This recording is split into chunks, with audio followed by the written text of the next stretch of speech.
is it ever right? Thy eternal light protects me, thy divine wisdom guides me. Though my path is Open walked your upon- eyes.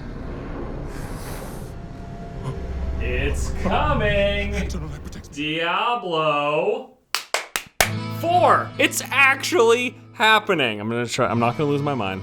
Everything's going fine. Diablo 4, we were expecting coming into BlizzCon with all the leaks that happened over the weeks leading up to it, and even last year. We love Diablo. We want to use mobile devices as the platform for a new Diablo game. Amidst all of the Diablo Immortal fiasco that took place, we pretty much got a soft confirmation that a Diablo 4 was happening. We'd also like to let you know that the forges here at Blizzard are burning hot, and we have multiple Diablo projects in the works. In a turn of events that surprised absolutely nobody, Diablo 4 was announced at this year's BlizzCon. I would say this was probably the biggest announcement of the event. It had the largest demo area. Everybody, that is all waiting for Diablo 4, and that's not even the start of the line. The line starts around the corner. I just want to show you to give you guys a good look. I think they rightfully so assumed that D4 would be the most exciting thing that people would want to play the most, and so they've got a ton of computers set up. The Diablo franchise means a lot to me personally. I was a huge fan growing up of both Diablo 1 and 2, and I covered a fair bit of Diablo 3 here on my YouTube channel. I care about what happens with Diablo. I got a chance to play Diablo 4 at the event, just a small slice, as the demo consisted of a fairly tiny play area with a main mission, some open world space to explore, a few dungeons, and a public event. But I put a significant amount of time, playing several hours over the course of the 2 days at BlizzCon,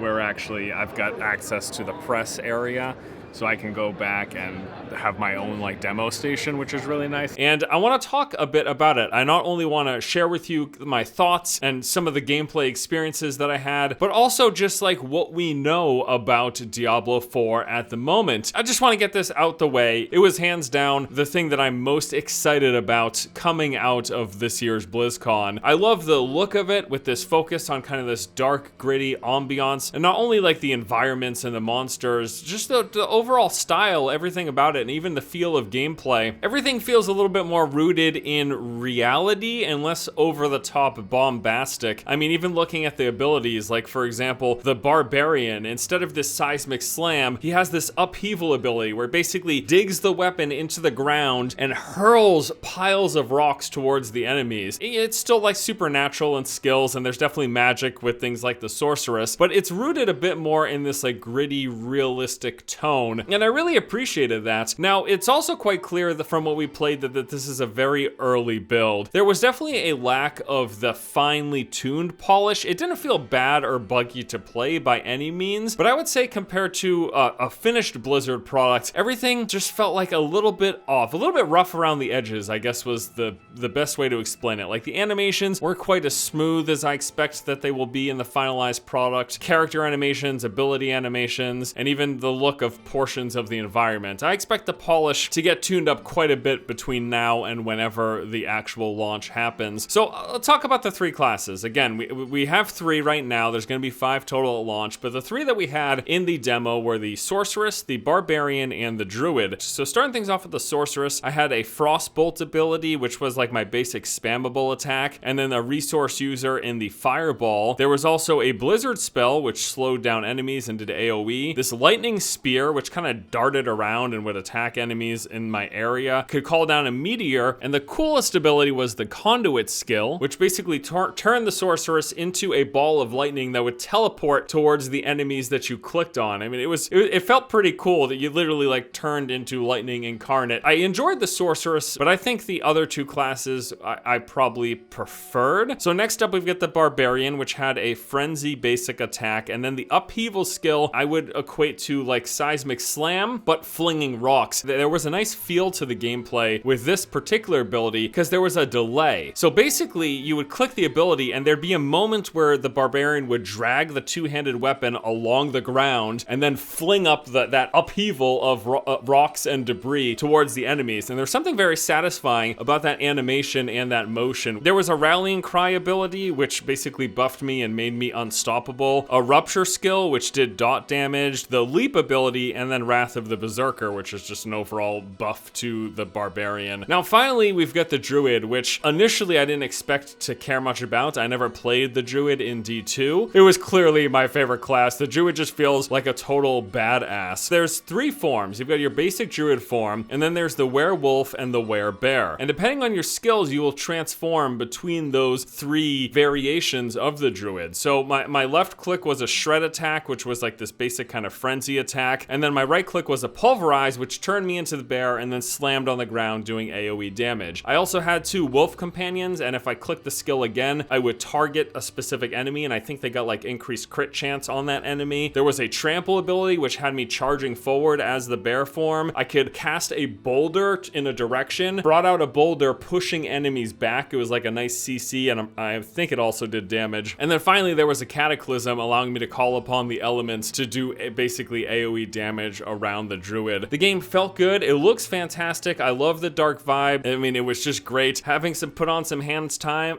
Overall, having put in some hands-on time with Diablo 4, I just had a blast, and I am so excited to jump in and play this game. Now, those are just my general kind of thoughts and impressions after playing a bit of the game. I'd like to talk about everything that we learned. There was a couple of panels over the weekend where they went into a little bit of the nitty-gritty about the systems and mechanics in Diablo 4, and I'd like to touch on those and recap those with you here right now. So I've cordoned these off into several categories to just kind of make it easier. So starting things off, we got the story. The game takes place decades after Diablo 3. Sanctuary is in a pretty rough spot, and Lilith, she's been summoned, the mother of humanity, and that doesn't mean, but it's not good.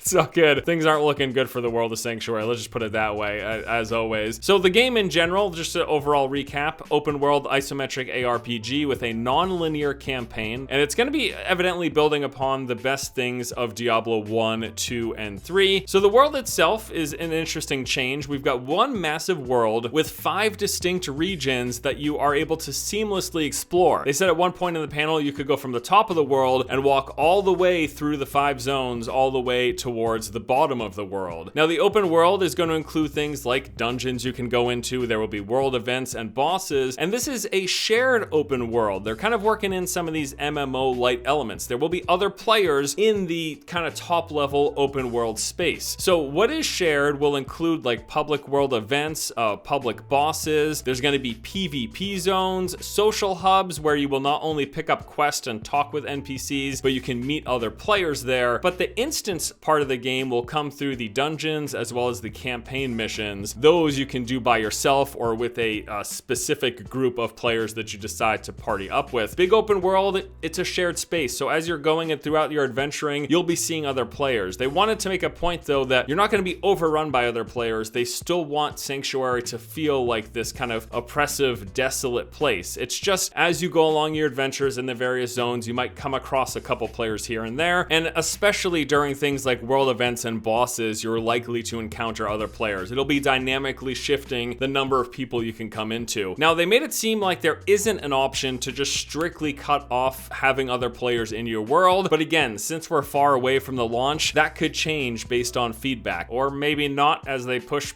cosmetic microtransactions and try to encourage player envy to purchase other...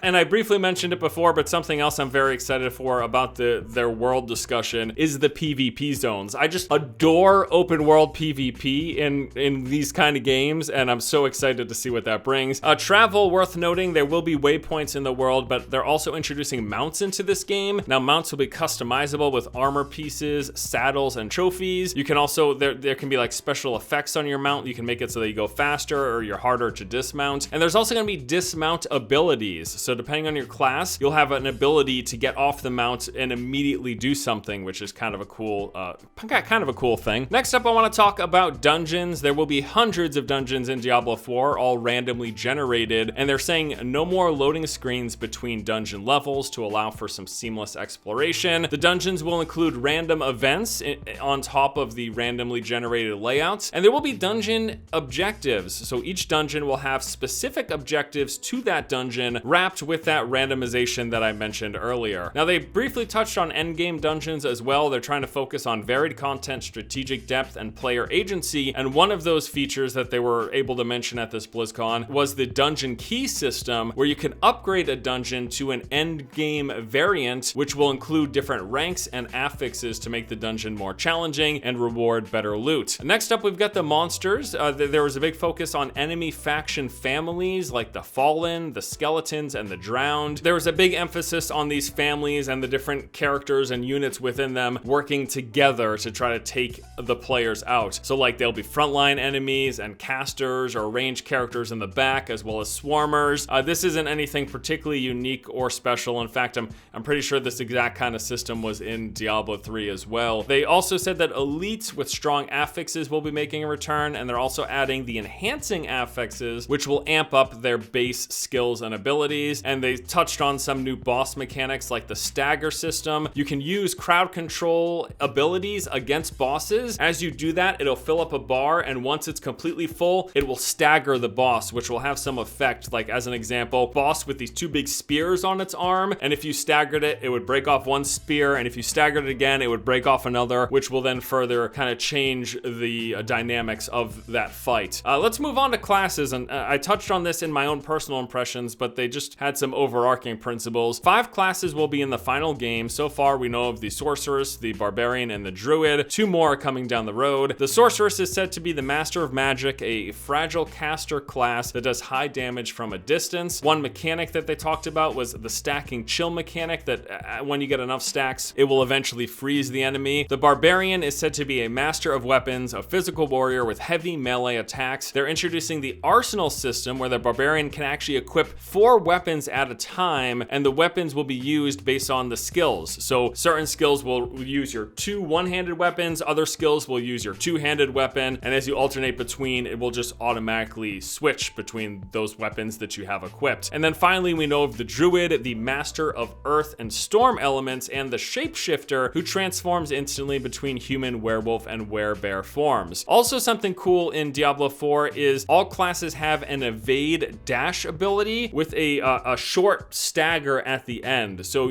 big, heavy incoming attacks you'll be able to dash away from no matter what class you're playing or what skills you have equipped. And I'm pretty sure this was actually a mechanic that was introduced into Diablo 3 in the console version. So they're now moving that into all versions of the game here with Diablo 4. Basically, that means we're going to be dodging a lot of shit. And then they talked briefly about customization. This will include character visuals, talking about face, hair, features, just everything. You'll have some customization available to you. I'm not sure if it's going to be entirely presets or like preset eyes, nose, hair, and you can toggle between them. I don't think they specified exactly. And then also, of course, we've got customization with skills, talents, and rune words. So let's talk about that. The skills and talents, this is the power progression and player choice and customization in the game. Skill points you will unlock as you level up, and then you will apply them either to get new skills or to level up existing ones, making them more powerful. And then there's also a talent tree, which you will progress down the tree, customizing your playstyle with the strongest talents being at the bottom of each of the tree branches. And this stuff, in combination with loot and rune words, is where you're supposed to get kind of your build customization. So let's talk a bit about loot. 6 item rarities in the game, from normal to mythic, with more affixes at the higher rarities. The item sets will be making a return, but the focus is going to be back on legendaries, with hundreds of them in the game, offering some more build variety. So they don't want you to focus on just building sets of gear. They want those legendaries that you can swap in and out to kind of bring some more variation into the different player builds. The teleport legendaries, as an example, with additional affixes adding a damage barrier, a crit rift, no cooldown but random placement, and a nova on teleport. Again, all sorts of different kind of things you can tack onto abilities for your character. And then for runes, there are 2 types, a condition and an effect rune, and you can combine any condition with an effect to form a rune word, and this is going to provide 1 additional layer of customization. They also briefly touched on trading. There will be 3 types of trading. This is a little weird. Some items you can trade freely, other items are only tradable once, and then finally there are items that are tradable never. And assumedly, the weakest items will be forever tradable, and the rarest, most coveted items will be never tradable. That's kind of the assumption we're making here based on the kind of system they're laying out. That's something that I wouldn't be too surprised if it ends up changing before release. I also saw a bunch of community concern online and on different forums about the itemization in Diablo 4. I'm not too privy onto what exactly exactly the concerns are. People are concerned about itemization though, so if that's something you care about, probably look into it. Because yeah, it is kind of a big part of these loot games, no doubt. And then finally, they talked a bit about release. Diablo 4 is going to be coming on PC and consoles. They're planning to sell the base game as well as expansions over time, and they did promise no pay to win. However, we did get information that there will be cosmetic microtransactions. How are you planning to monetize it and like keep getting funding, I guess, to like keep making heaps of content? So Diablo 4 will be available as a base game, and as I said, we're going to have expansions. You also will be able to acquire cosmetics in the game through... So MTX. Oh wow, that's going to be through some sort of shop, or can... It's very early. Oh wow, so, okay. But yes. Oh, okay, that's really So that's kind of a bummer in a loot game that's all about how your character looks and trying to be bad. I guess I'm not terribly surprised. I'm just immeasurably disappointed. And then finally, it's worth noting that, again, this isn't coming anytime soon. All right, so there is much, much more to come. A game of this scope takes time. This is a very, very early first step. We're not coming out soon, not even Blizzard soon. Incredibly vague, but them saying not even Blizzard soon has me assuming it's gonna be at least 2 or 3 years down the road. I'm guessing that next BlizzCon, we get 1 or 2 of the remaining classes revealed, and then maybe an announcement of a beta coming at some point in 2021 or something. I don't want it to be that far away. I wouldn't be surprised. And then the final note is that it's still really early, and Blizzard has mentioned several times throughout the convention they want feedback on all and everything about the game. So if there's anything that I talked about here that you just super pissed about, voice your opinion. Let it be known, because Blizzard they're saying that they're going to be receptive to feedback. Whew, wow, did I breathe at all during that? I just want to wrap it up by saying I had a great time at BlizzCon, and as a fan of games and as someone who looks forward to new and upcoming games, Diablo 4 has got to be near the top of my hype list right now. I can't wait. I'm so excited, and I hope that they learn the lessons that they've learned over not only Diablo 1 and 2, but the course of Diablo 3's life, a game that, as far as I've heard, just continues to get better and better and better. And I'm hopeful, fingers crossed, that Diablo 4 turns out good. I like what I'm seeing so far. Don't f it up. Okay. Is it recording? Okay, now we're gonna walk through BlizzCon. Let's go. The door's locked. You wanna walk by the murals? Come on, let's go. Can they hear me? I think so. This is cool. This is the mural for Diablo 4. The new dark vibe that they've got going on. Looks really neat. See you in it. See me? This is me in hell. Can I flip it upside down? But that won't do anything, really. Does that do anything? I can do that in video editing. I don't need that right now. Oh, how about this? Like a wave. Like a wave? And we're back! We're at BlizzCon 2019. Yes! Sounds like MTV. Are you serious?